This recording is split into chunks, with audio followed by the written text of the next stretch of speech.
Hello everyone, welcome back to my channel. आज है 10 अप्रैल और हम लोग पढ़ेंगे 9 अप्रैल से बनने वाले करंट अफेयर्स के सभी इम्पोर्टेंट क्वेश्चंस और साथ ही सभी क्वेश्चन से जुड़े इम्पोर्टेंट फैक्ट्स भी डिस्कस करेंगे। तो चलिए स्टार्ट करते हैं आज का सेशन। आज का पहला सवाल है, सीआरपीएफ शौर्य दिवस कब मनाया जाता है?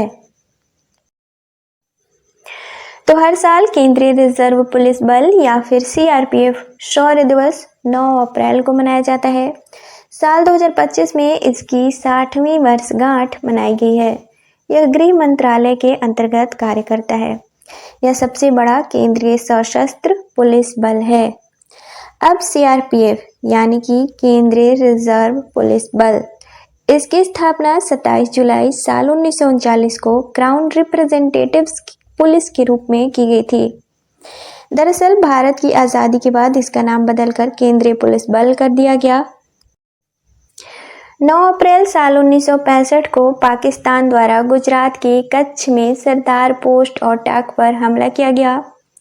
तब केंद्रीय रिजर्व पुलिस बल द्वारा 6 घंटे में पाकिस्तान के 3000 से सैनिकों को पीछे हटने पर मजबूर कर दिया, जिसमें कई जवान शहीद हुए, बट हमारी सीमा सुरक्षित रही।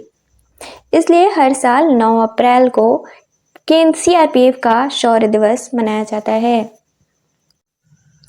तो आंसर हो जाएगा ऑप्शन डी, 9 अप्रैल। अब अप्रैल के कुछ और इम्पोर्टेंट डेज और उनके थीम। तो भारतीय रिजर्व बैंक का स्थापना दिवस हर साल 1 अप्रैल को मनाया जाता है। केंद्रीय जांच ब्यूरो यानी कि सीबीआई का स्थापना दिवस भी हर साल 1 अप्रैल को मनाया जाता है।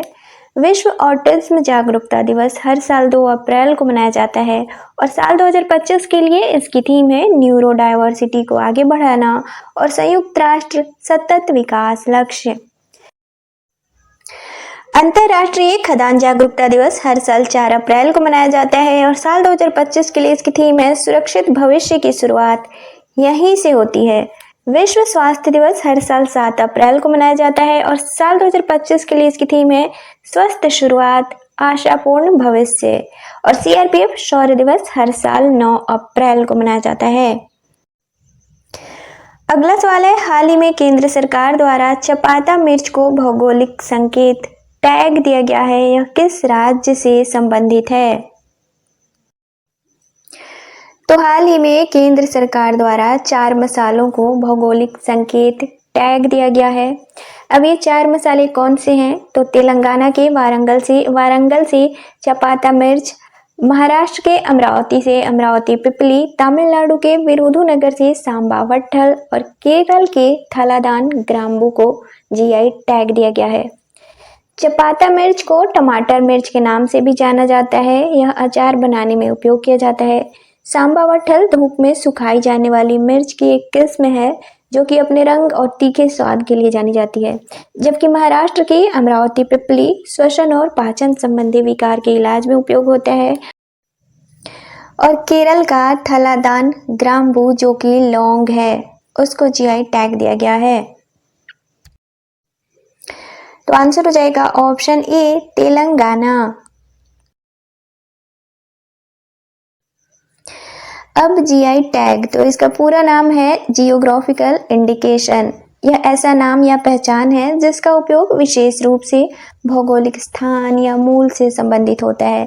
इसकी शुरुआत WHO द्वारा की गई थी। दरअसल संसद ने उत्पादों के पंजीकरण और संरक्षण को लेकर दिसंबर साल 1999 में एक अधिनियम पारित किया गया था।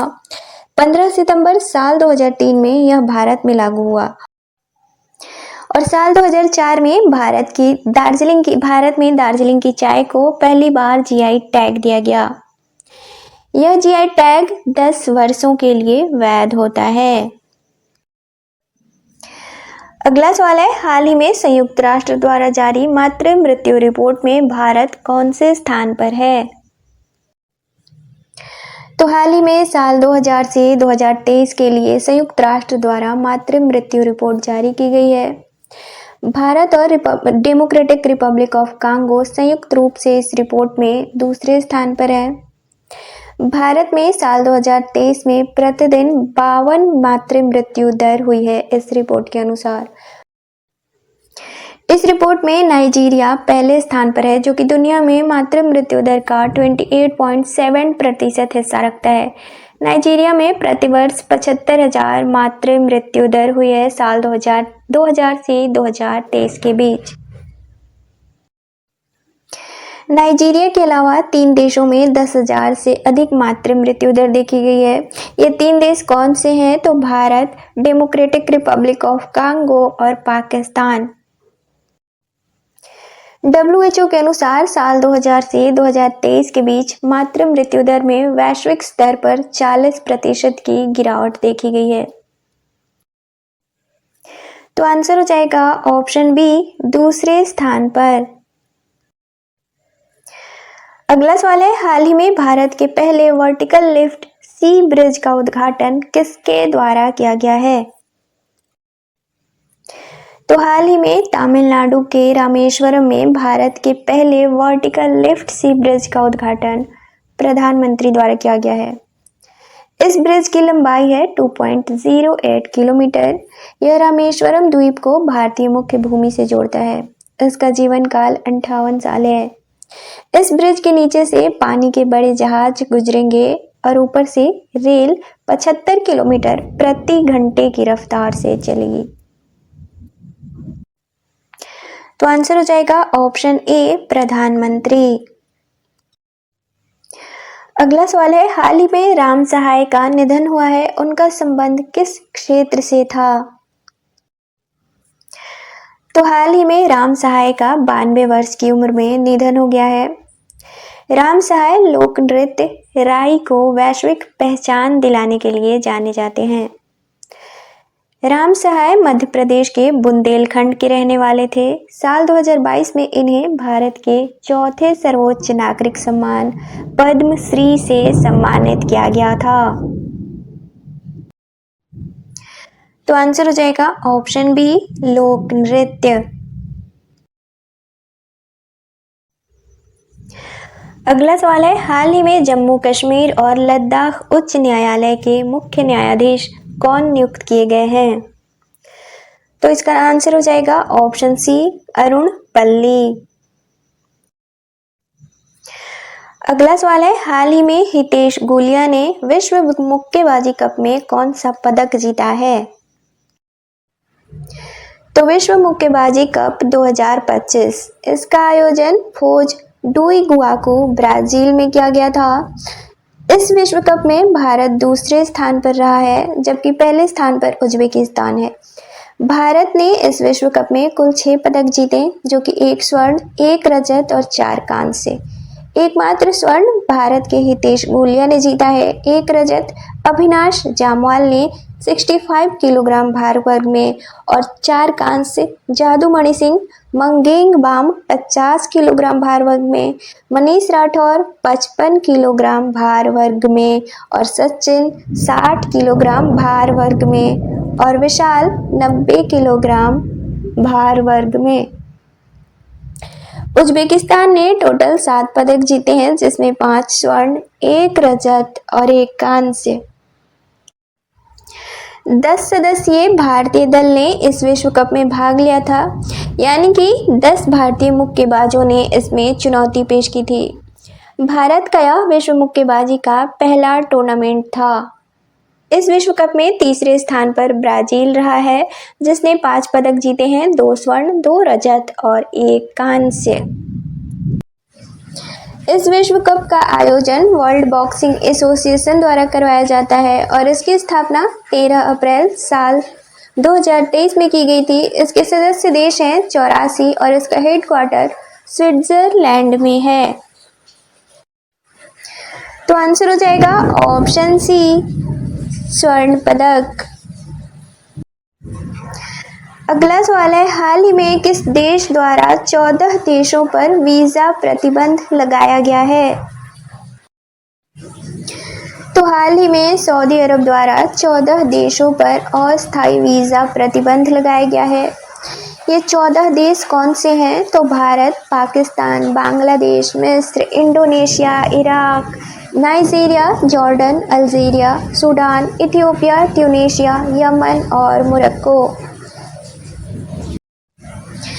यह अस्थायी प्रतिबंध उम्राह, व्यापार और फैमिली वीज़ा पर लगाया गया है, जो कि मध्य जून से प्रतिबंध हटा लिया जाएगा।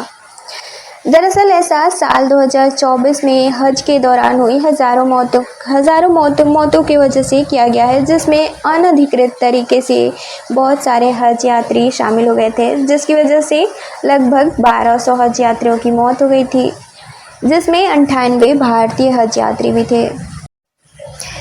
इसलिए यह प्रतिबंध बिना रजिस्ट्रेशन के लोगों को हज में शामिल होने से रोकने के लिए लगाया गया है। तो आंसर हो जाएगा ऑप्शन बी, सऊदी अरब। अब कल के क्वेश्चंस का रिवीजन करेंगे। तो कल का पहला सवाल था, राष्ट्रीय गृह कार्य निषेध दिवस कब मनाया जाता है?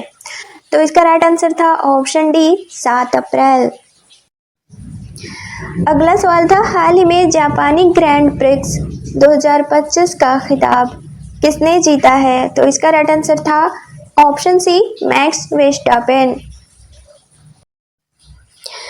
अगला सवाल था, हाल ही में किस देश ने सद्भावना के तौर पर 14 भारतीय मछुआरों को रिहा किया है? तो इसका राइट आंसर था ऑप्शन ए, श्रीलंका। अगला सवाल था, माधवपुर घेड़ मेला का संबंध किस राज्य से है? तो इसका राइट आंसर था ऑप्शन ए, गुजरात। अगला सवाल था, हाल ही में राष्ट्रपति द्रौपदी मुर्मू को किस देश द्वारा सिटी की ऑफ ऑनर से सम्मानित किया गया है? तो इसका राइट आंसर था ऑप्शन ए, पुर्तगाल। अगला सवाल था, फीफा महिला फुटबॉल विश्व कप 2035 की मेजबानी किस देश द्वारा की जाएगी? तो इसका राइट आंसर था ऑप्शन बी, यूनाइटेड किंगडम। अगला और लास्ट क्वेश्चन था, हाल ही में अंतर्राष्ट्रीय आपराधिक न्यायालय से हटने वाला पहला यूरोपीय देश कौन सा बना है? तो इसका राइट आंसर था ऑप्शन ए, हंगरी।